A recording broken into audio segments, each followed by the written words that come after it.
there's so many different takeaways from the Epstein Files thing, and I won't pretend to have read through very much of it myself, and I don't want to.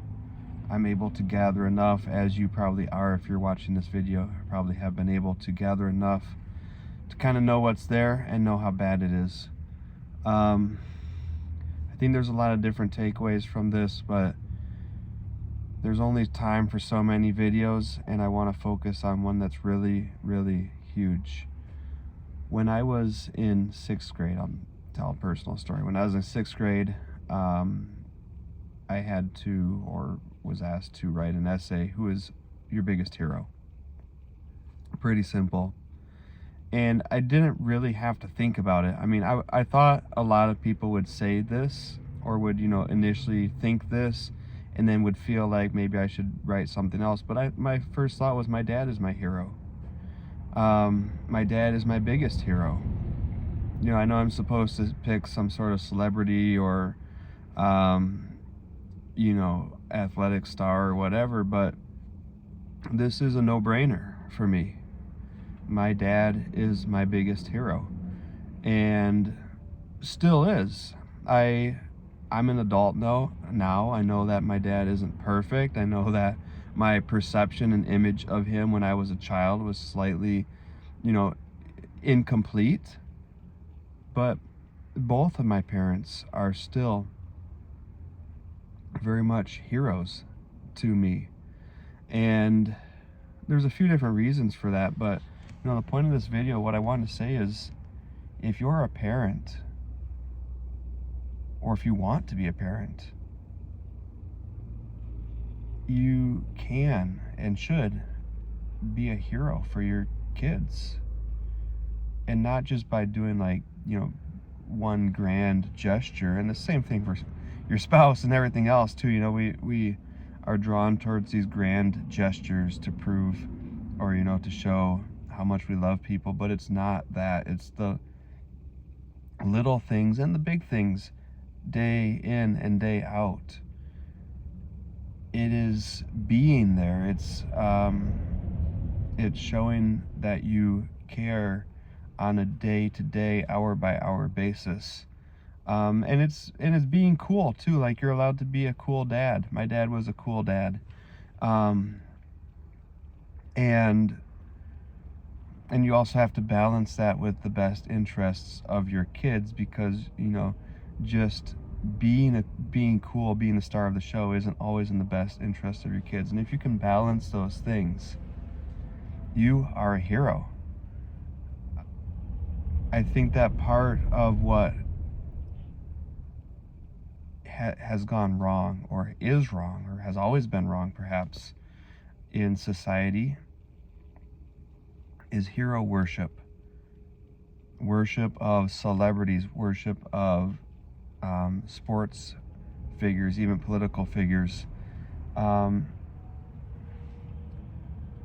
It's this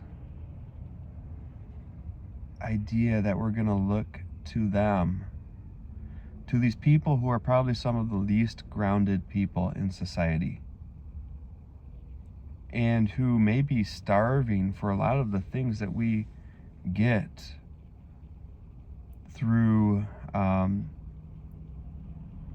through having a stable family, a stable home life, which I'm not going to pretend that I do, as I'm sitting here at a truck stop recording this video, transporting stuff all over the country, which is a different issue. I have a different channel for that, even because it's a business venture that I started 5 years ago, and sometimes I hate that I ever did it. But that's slightly besides the point. It's actually slightly within the point as well. If I'm going to be honest with you, and I should be, because what business do I have making this video if I'm not going to be?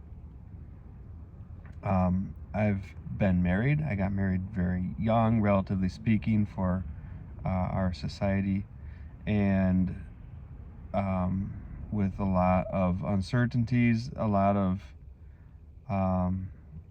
little bit of instability and turmoil just going on in my own life at the time that I made that decision. and that we made that decision, because obviously it's a decision that two people make together. If I was a much better person, or even if I'd just been a much better person in just a few key crucial moments, I'd still be married or have remarried that person. And I know, this is vulnerable for me to say, but I think that if you're gonna say stuff before in front of an audience, it needs to be honest, and that's part of the issue with celebrity worship. Everybody's an actor. They're either literally an actor, you're literally worshiping an actor, or they're a musician who's, part of that is an act. You realize that, right? The lyrics that may or may not actually have been written by that person, that are written to appeal to the target audience, not necessarily to be an honest reflection of their feelings, their life. And the list goes on. Politicians who don't feel like they can say what they honestly believe because that wouldn't appeal to their voters. It's everybody's acting all the time. And part of what we're acting is just we're acting like we got everything right in life when we didn't, and nobody does. And it's okay for me to say I didn't get some things right, but it's not okay for me or anybody else to pretend just because I'm in front of an audience and this feels good to say and this feels embarrassing to say, so we pick and choose because we're in this position. And I'm not a big YouTuber. I'm not a successful YouTuber with hundreds of thousands of people watching my channel.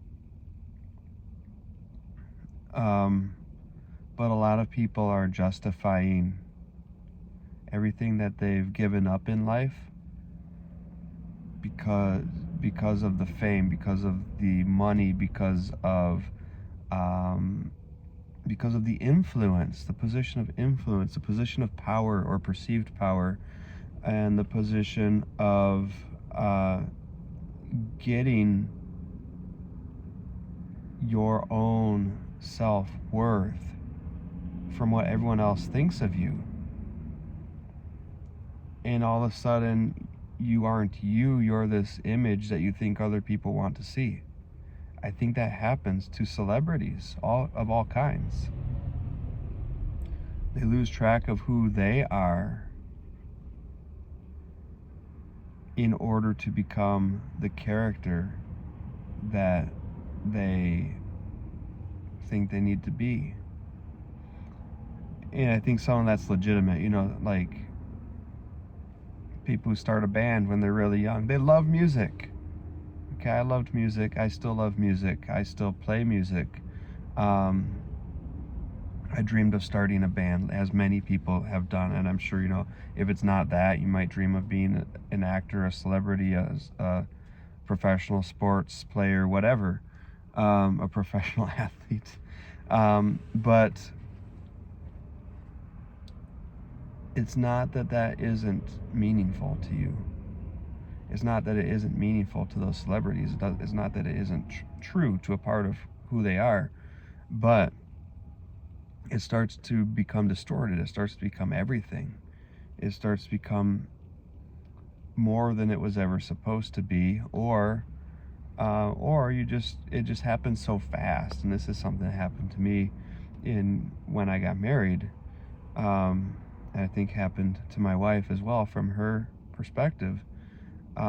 It just happens so fast, and you're like, wait a minute, this all feels like it's out of control, and I don't know how much of it I'm choosing and how much is just happening. And I imagine that getting caught up in the rush of becoming a celebrity of any kind, becoming very successful in any way, can kind of feel like that.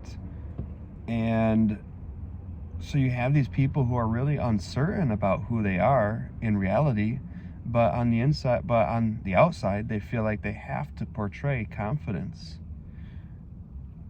And it's so unfair to everybody. It's unfair to them.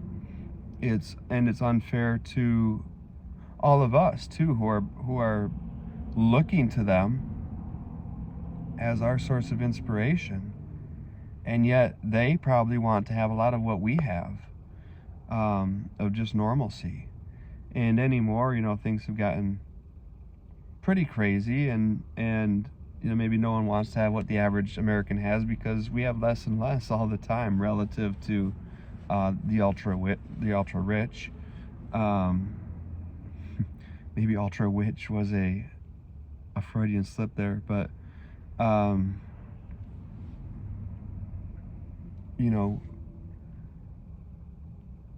there's this chasm between average and between elite that shouldn't exist, and it doesn't need to exist, because we can be heroes in our own households, in our own communities. Besides my parents, there's a lot of people who are influential to me growing up, really good teachers, other community members, my friends. We were our own heroes. We were creating our own stories and living our own stories, instead of relying on the stories that were fed to us by media, by movies, by TV shows. My parents, I remember it differently than they do. They say we made the intentional choice to give up television. I remember moving to our new house when I was 7 years old, and they were like, hey, we could probably save some money by not hooking up the TV. And I think that eventually became like, oh, well, actually, this is really nice. And we would rent a movie once a week. On Friday nights, we'd have family movie nights. It was intentional. We'd go to the movie store, usually my mom and my sister and I, or my dad and my sister and I, maybe all of us together. We'd search through that movie store for a movie that everyone thought looked good enough to try, and you'd have to search through 100 movies, and a lot of them looked terrible, and a lot of them my parents were like, yeah, we're not watching that. But we'd find one and we'd try it, and we'd have a family movie night. But there wasn't this just unchecked constant exposure to media, and it was intentional, even if it started off, as I remember it, just being kind of something that happened as a consequence of a move. But it became intentional. It became a part of our family identity, that was strange to most people, because I did not know anyone else who did that, or who, I should say, who didn't do that, who didn't have a TV. And it caused some issues too. It was like, I'm very prone to screen addiction, because I didn't develop a tolerance to it. It's even when I was a kid, I'd go to someone's house and there was a TV playing, and I was just fixated on it, and they're not, because it's just always playing. I don't care, it's just background noise. But look, there's it's a little bit tough for us, because like everybody, I like a lot of famous musicians, and for me, not as much pop music, although I've started to appreciate some more recently, more than I used to. I kind of was raised on classic rock. The Rolling Stones were one of my favorite bands when I was young. But even with stuff like that, you're listening to music as a kid, and you're like, wait a minute, this stuff is really different than what I believe. And you have to reconcile that. And a lot of the music, I'm not going to defend anybody, whether it's Bad Bunny, or whether it's Kid Rock, or whether it's a whole slew of musicians between them, a lot of those messages are not great. Can we just be honest? And we want to let that slide because, you know, it's fun. It's really enjoyable. It's good to dance to, whatever. And I mean, it is a little bit of a conundrum. Like, I'll just be real. I don't have all the answers here. It is a little bit of a conundrum when you're like, man, this song really grooves, and yet I don't groove with what it's saying. What do I do with that? Am I allowed to just enjoy the music because I enjoy the music, or should I turn this off, find something else? There's good stuff out there that has good lyrics, good beat, good music, but it's fewer and far between. It takes some intentionality. But I think what we really have to wrestle with is, what is the consequence of just accepting whatever, you know,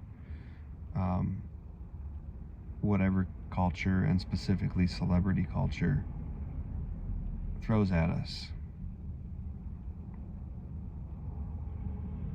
I think it's so important and so beautiful to have strong family units, strong families, strong friendships. I know not everybody is blessed with a really wonderful family unit, and it's not always something you can single-handedly change, especially if you're it's not something you can always single-handedly change, but we can all change what we bring to the equation, and sometimes that does change, have a ripple effect that goes beyond just us. It really does. But you know, you don't choose your family, you do choose your friends. It's really important to just have really strong family connections, strong friendship connections. Go live stories with your friends. Go make music with your friends. You know, go play sports with your friends. If your friends don't play the same sports as you do, go find people who do play the sport that you're interested in, or whatever it is that you're interested in doing. Surround yourself with people who want to do that. Create your own stories. Make your own stories instead of relying on, you know, one celebrity voice to tell us all, you know, one story. Instead of relying on TV shows so that we can live vicariously through actors living out a story that's not realistic to our life. Because if it was, why would we watch someone else doing it? If it was realistic to our life, we'd just watch our own lives unfold. And I get the escape. I get that, you know, there's sometimes it's fun, it's funny, there's some place for it, but like, we really need to be aware of how much of our lives are defined by it, and how much power are we giving to a really small number of people, because we're consuming whatever they create, and we don't even know who's behind creating it, because it's not the actors who are writing the script. And I'm not saying it's all bad. I'm just saying maybe we need to be careful, and maybe we need to be a little more autonomous, a little more independent, so that we are not just drawn in, and so that we can give accountability to the rich and the famous. If something seems off, we don't just automatically accept it because it's so-and-so, or because of their social status, or their political status, or whatever other status they have, their financial status. Because if we're worshiping these people, That's not the type of relationship that brings accountability. It's not the type of relationship that even questions. It is, give me whatever it is you want to give me, because I put my full faith and trust in you.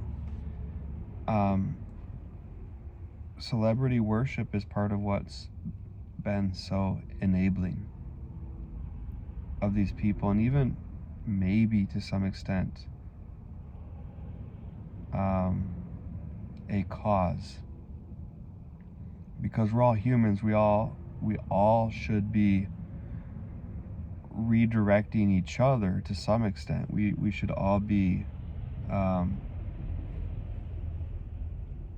influencing each other. We should all have some say. Like, this should be a discussion with multiple voices, and all the voices are heard, and they kind of moderate each other. But celebrity worship is the exact opposite of that. It's just, you tell me whatever it is, and I automatically accept it. And I think there's something really scary about that, because if I just start to feel like whatever I do, everyone's gonna think it's right, I'm gonna do something a little bit bad. Oh, they all loved it. I'm gonna do something even a little bit worse. And oh my gosh, everyone still loves me. There's not, and you get, you can see how you get step by step from just being a little surprised that you got away with something, which is probably how it started for like a lot of musicians and stuff like that, like, or whoever, any celebrity, like, I'm surprised I got away with that. And then the next thing they know, they are doing horrendous things and still just having this feeling of, I can get away with anything. People will love me no matter what I do. People will never question what I do. I can get away with anything. And that's the mindset. Like, there's something worse than that. There's something demonic, or just really, really dark. I mean, and I don't know if it's,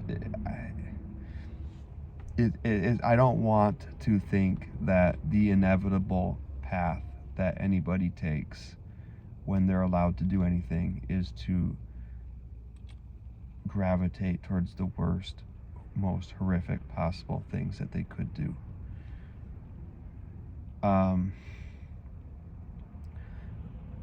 But also, I'm not entirely sure that it isn't the case.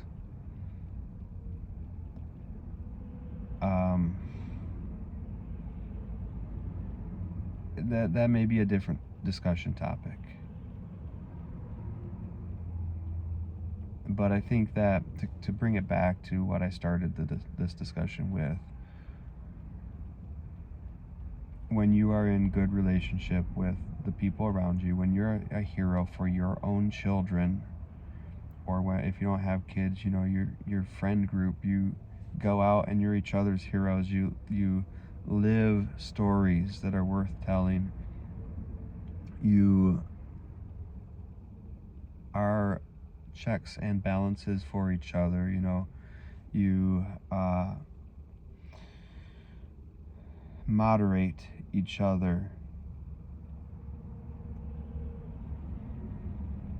and you choose to do things that you feel are important and worth doing. You play a sport not because you're going to be the best at it, because you're going to be an Olympian, but because it's fun and you enjoy it, and you can be the star of the team that day, and someone else might be a star the next day, or you might be stars at the same time. Like, it's okay. I mean, I think this sounds really corny, but it's really real. Like, it sounded corny to pick my dad as my hero when I was in 6th grade. I had to write an essay, but it's okay, because it is better to be a little bit corny than to be a monster. or allow monsters to exist because we're too busy worshiping to notice how far from anything normal they've gone. So, you know, the everyday hero is so important and so worth shining a light on, so worth choosing as the topic of that essay, so worth talking about in this video and any other, and so worth being and allowing other people to be. You know, attend your local restaurant or bar or wherever where someone's playing live music. They might be a better musician than whoever, you know, whatever famous musician comes to mind. They might be you might see a better musician performing live at the local dive bar. Or if that's not your thing, you know, at wherever. And, you know, go enjoy local talent. Go enjoy local entertainment places. Go bowling with your friends, you know, like do stuff like that. We don't need, we feel like we need these celebrities, and we don't. We feel like our world would be missing so much without them. But I can promise you it gains so much when you fill in that void with the people who are right around you in meaningful relationship. So I think that's about it for this video. Thanks for watching it. Feel free to comment, and catch you later.